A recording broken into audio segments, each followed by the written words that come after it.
할렐루야. 말씀 얻는 예배, 오늘 느헤미야서 11장의 말씀입니다. 오늘 제목은 예루살렘에 거주하는 백성들이라는 제목을 해서 말씀의 은혜를 나누겠습니다.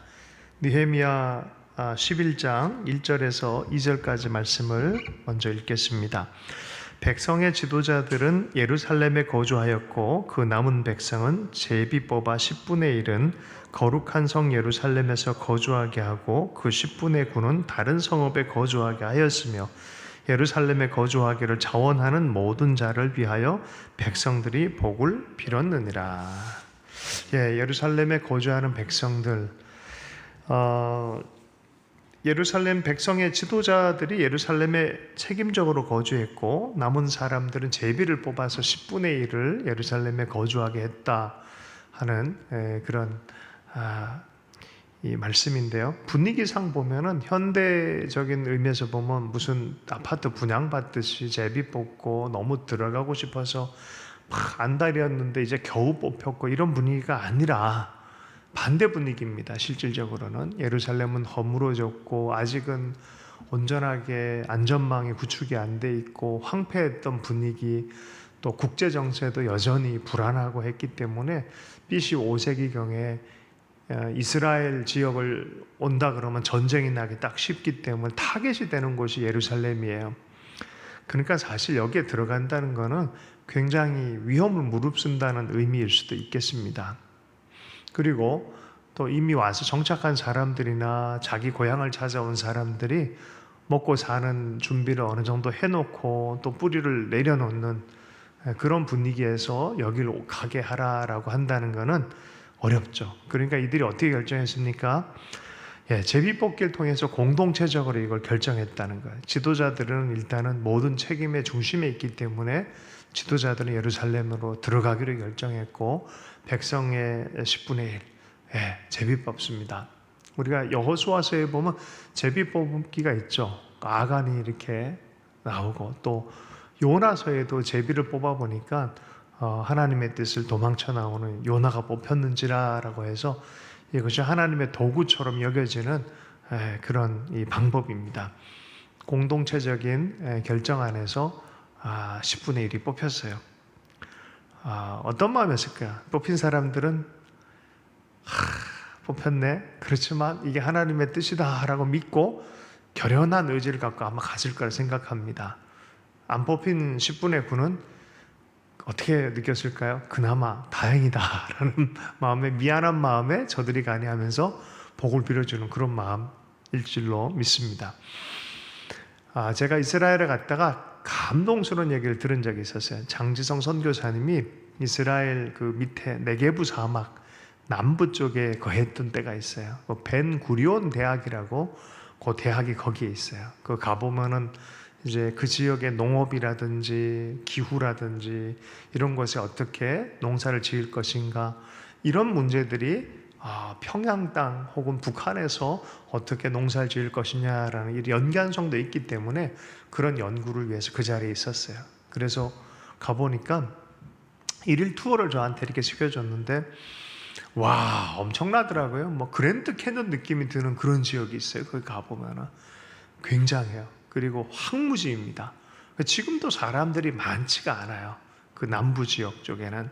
그런데 어떻게 벤 구리온 대학이 여기 있지? 라는 의문이 들어서 제가 좀 얘기를 해봤어요. 어떻게 여기 이렇게 있냐 했더니 이 대학이 어떻게 설립됐다. 벤 구리온은 누구냐면은 이스라엘의 초대 대통령 같은 사람이에요.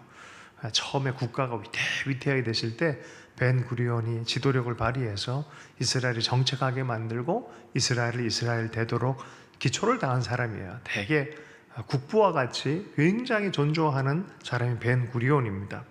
그러면서 여기에 정착하게 된 이야기를 하는데 어느 날 이 지역을 가는데 젊은 청년 2명이 그 황무지와 같은 땅에 그 땅을 일구면서 그곳에 머물러 있는 2 청년이 있더란 거예요.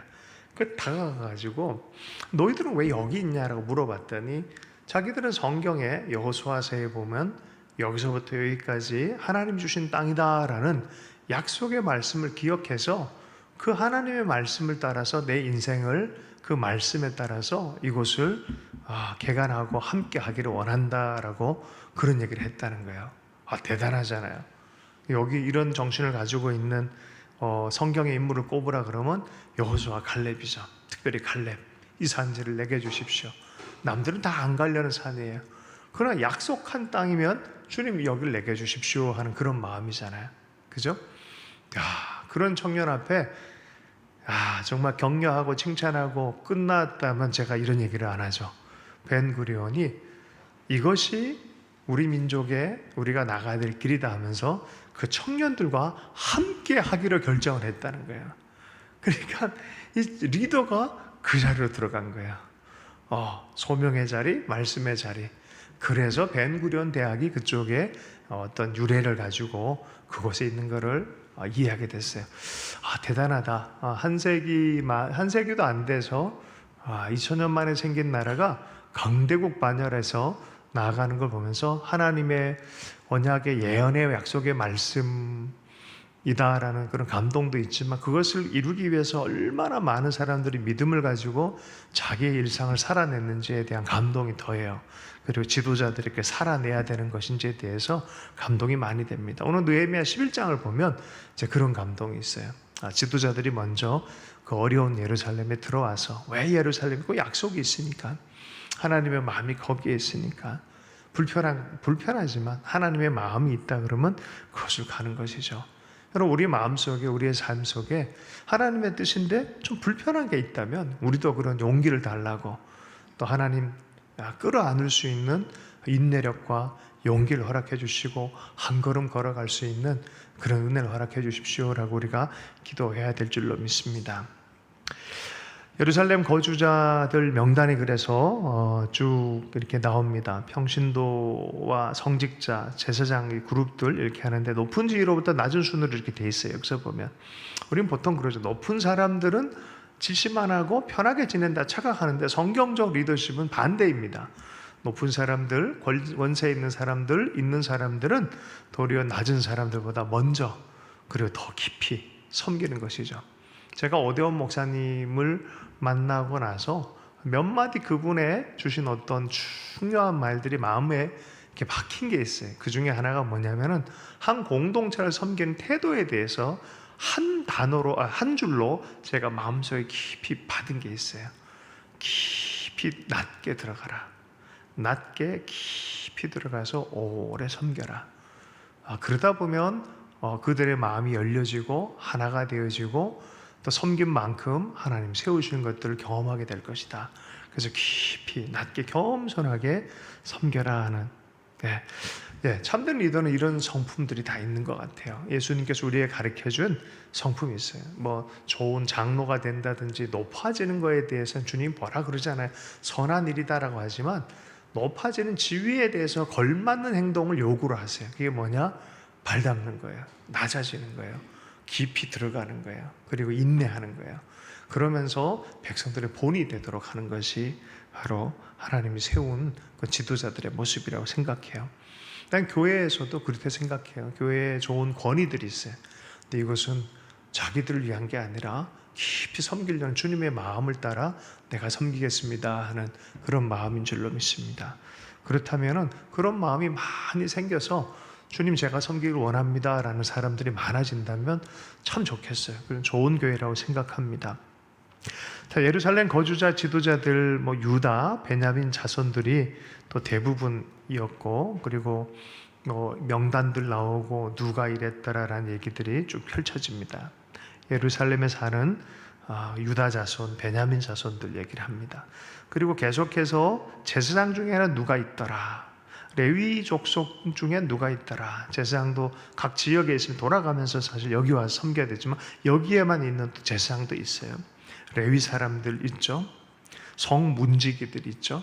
이런 사람들 꼭 성전과 전체적 기본적 구조 전체를 할 수 있는 사람들을 다 세웁니다. 그 중에 독특한 게 하나 있어요. 22절 보면 노래하는 자들을 또한 세웠어요. 노래하는 자들. 자, 함께 볼까요? 22절. 노래하는 자들인 아삽 자손 중 미가의 현손, 마따냐의 증손, 하샤바의 손자, 바니의 아들 우시는 예루살렘에 거주한 레위 사람의 감독이 되어 하나님의 전의를 맡아 다스렸으니. 23절이요. 이는 왕의 명령대로 노래하는 자들에게 날마다 할 일을 정해 주었기 때문이며. 이때에도 노래하는 자들이 있었다는 거예요. 성전 안에서. 그렇게 요새 이제 예배하는 노래하는 사람들 얼마나 소중한 사람들인지 더 많이 느껴요. 요새 K-팝 데몬 헌터스라는 애니메이션이 전 세계적으로 이렇게 있는데 흑암의 노래를 부르는 사람이 있고 빛의 노래를 부르는 그런 구도로 이야기가 전개되어지는데, 우리는 하나님의 노래와 임재를 가져오는 사람들이 있고 세상에 향락을 가져오고 어둠을 가져오는 사람들이 있다는 것들은 이미 성경 안에서 이미 나오는 얘기죠. 그래서 하나님을 향한 노래하는 사람들, 이것이 우리에게 그쳐지지 않고 세워지는 것에 대한 또 열망도 많이 있죠. 근데 돌아오자마자 이들을 세웠어요. 그리고 23절 보면 왕의 명령대로 날마다 할 일을 정해줬다. 이 왕은 도대체 누구입니까?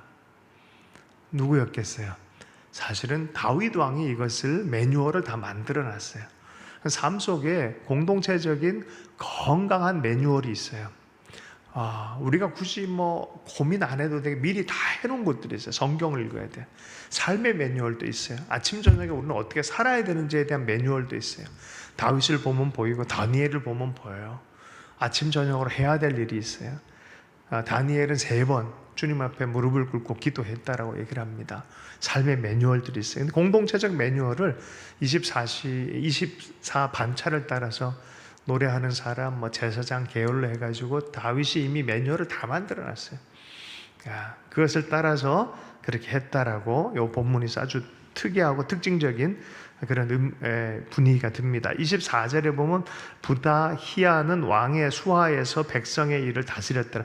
여전히 페르시아의 왕권 안에 있는 그런 시대였어요. 페르시아 총독이었던 일하는 사람이었던 느헤미야를 총독처럼 보내가지고 이런 일들을 진행했잖아요. 그래서 페르시아의 권위 안에 있는 그런 분위기예요. 그래서 부다히야라는 사람이 이 당시에 아마 어떤 역할이 정확하게 나오진 않았지만 페르시아와 연결해가지고 이 일들을 또 함께 했던 것들을 보게 되어집니다.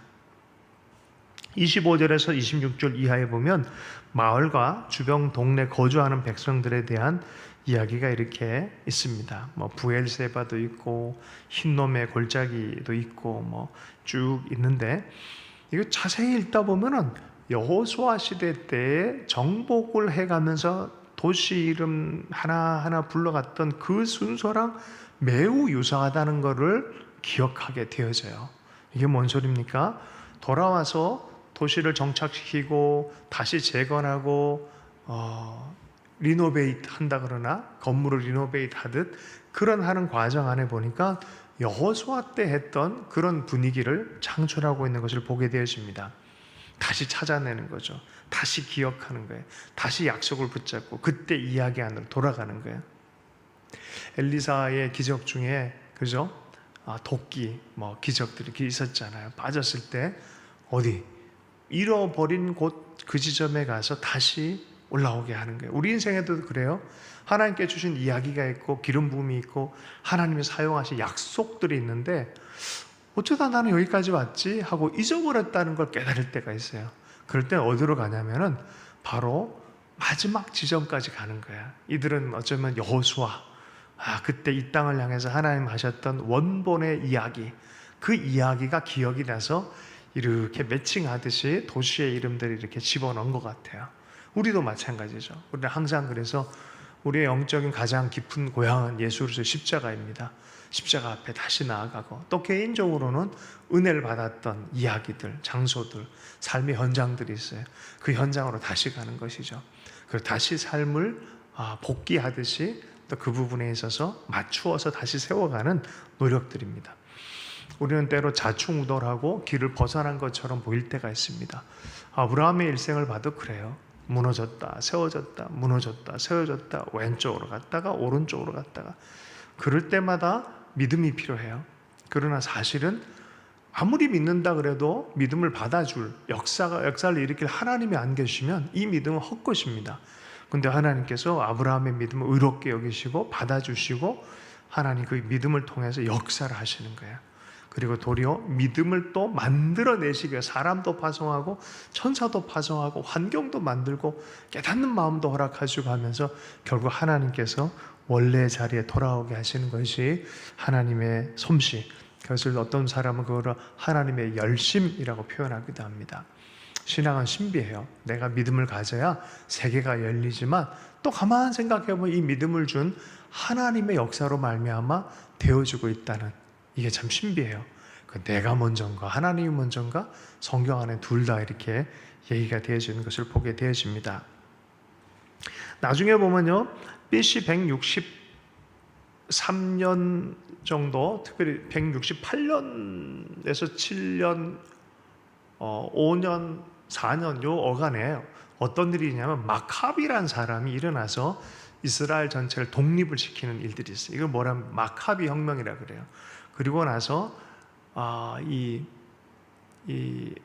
그리스화, 헬라화되어진 그 세계 안에서 독립이 일어납니다. 독립이 일어나고 하스몬 왕조라고 해서 독립을 잠깐 가져요. 63년 정도쯤 됐을 때 다시 로마의 속국이 되어지는 그런 시간들이 있습니다. 자, 보세요. 그럼에도 불구하고 우리는 생각해야 돼요. 계속해서 이 예루살렘을 향한 하나님의 마음을 붙들고 독립이 되든 안 되든, 이게 나한테 지금 편하든 안 편하든 하나님의 마음을 붙들어서 시대를 통과하는 이 이야기를 우리가 보게 됩니다. 마카비 혁명에 성공했을 때는 뭔가 되는 것처럼 보입니다. 로마의 속국이 될 때는 또 문제가 생긴 것처럼 보입니다. 그리스도께서 오셨을 땐 도리어 예루살렘에 대해서 무너지리라는 얘기를 했습니다. 그러나 궁극적으로는 또 하나님의 뜻이 있을 거라고 얘기했습니다. 그러면서 하나님과 함께 사는 일상, 내가 보기에 좋던 나쁘던 편하던 평안하던 높아지던 낮아지던 유명하던 유명하지 않던 이런 거와 상관없이 하나님의 뜻에 따라서 순종하는 그런 삶에 대한 도전을 받습니다. 근데 그것이 바로 내 일상으로, 여기서는 거주해야 될 땅으로 나타나고, 또 뽑혔을 때는 순종함으로 받아들이는 거예요. 받아들이는 것. 자, 계속해서 우리가 하나님의 뜻과 하나님의 마음을 발견해서 내 삶에 적용할 수 있으면 좋겠어요. 말씀을 마무리하겠습니다. 오늘 예루살렘에 거주하는 백성들, 거주하게 되어진 이야기들을 우리 함께 얘기를 나눴었는데, 우리도 우리의 삶에 거주의 영역들이 있어요. 줄로 지어진 구역들이 있어요. 이게 참 재밌습니다. 우리 이사야의 시즌인데, 우리가 하나님이 원하시고 하나님이 인도하시는 곳이 있다는 믿음을 가지고 우리도 이렇게 하나님 우리 때 거주할 은혜가 있기를 원합니다라고 기도하면 어떨까 하는 마음도 생겼습니다. 이 얘기만 하고 말씀을 좀 마무리하겠는데요. 한남동에서 기도의 집 같이 목회지를 옮겨서 잠깐 머무는 시간들이 있었어요. 1층에 카페가 있고 2층에 빌라 3개 방에서 흩어져서 거실에까지 TV를 두면서 예배를 드리는 그런 때였습니다. 그때 여름에 또 열방봉축제를 갔고, 하나님께서 시편 말씀이나 사람들 통해서 격려를 참 많이 주셨어요. 하나님이 너희들을 준비한 곳이 있다라는, 거주할 곳이 있다라는 감동을 주셨는데, 한 번은 주일날에 예배를 드렸는데 딴 데 교회를 가지 않고 선교팀 전체가 그냥 우리끼리 예배 드리자 해서 예배를 드리게 됐습니다. 예배를 드리는데 줄로 재어진 구역이라는 그런 단어 말씀, 시편에 있는 그 시편 말씀으로 하나님이 정해진 지역에 대한 얘기를 이렇게 함께 좀 나눴어요. 그런데 갑자기 비가 막 내렸어요. 그래서 사람들이 이거 뭐지 하고 하늘 위를 딱 쳐다봤는데, 하늘에 이게 파란 하늘에 흰 줄이 간다 그러면 이해를 하겠어요. 비행기가 한번 지나간 거죠. 그 이야기는 거꾸로 되는 거죠. 구름이 가득한 하늘에 파란 줄로 정말 홍해처럼 쫙 나누어진, 지금도 제가 핸드폰에 그걸 찍은 걸 가지고 있어요. 증거 사진이 있어요. 이거 내가 누구한테 물어봐도 답을 못해요. 어떤 사람도. 이게 도대체 무슨 현상이냐 이해가 안 가요. 우리는 줄로 재어진 구역에 대한 하나님이 정하신 구역이 있다.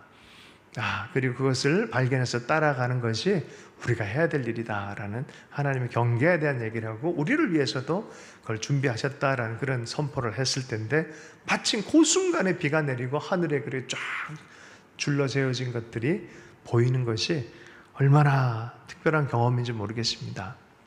그리고 그 주간에 한국에서 전화가 오고 이러면서 서초동 쪽에 공간이 났다는 것들을 우리가 발견을 했잖아요.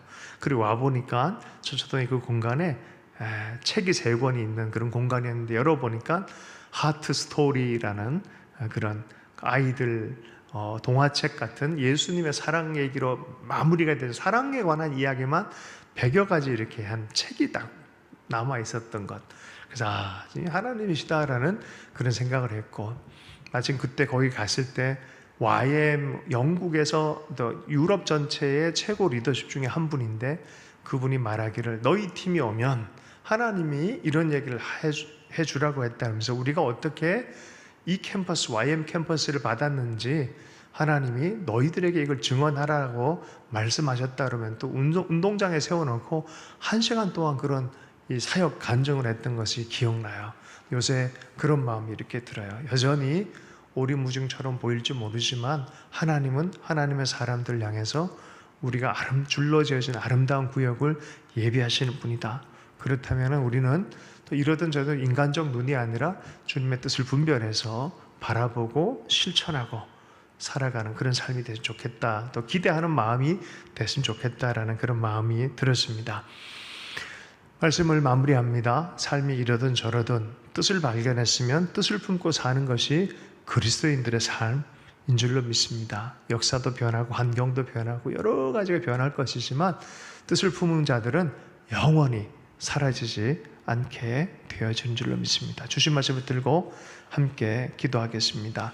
하나님, 예루살렘에 거주하는 백성들처럼 하나님, 우리도 주님이 줄로 재어진 구역을 잘 수정하고 받들고 발견하는 은혜가 있기를 원합니다. 우리가 그것을 보았다면 뜻을 다하여 수정들고 받드는 역사가 있게 하여 주시옵소서. 우리 한 사람 한 사람 향해서 세밀한 음성으로 인도하신 신실한 주님을 신뢰합니다. 모든 것 주님께 의탁합니다. 살아계신 예수님 축복하며 기도했습니다.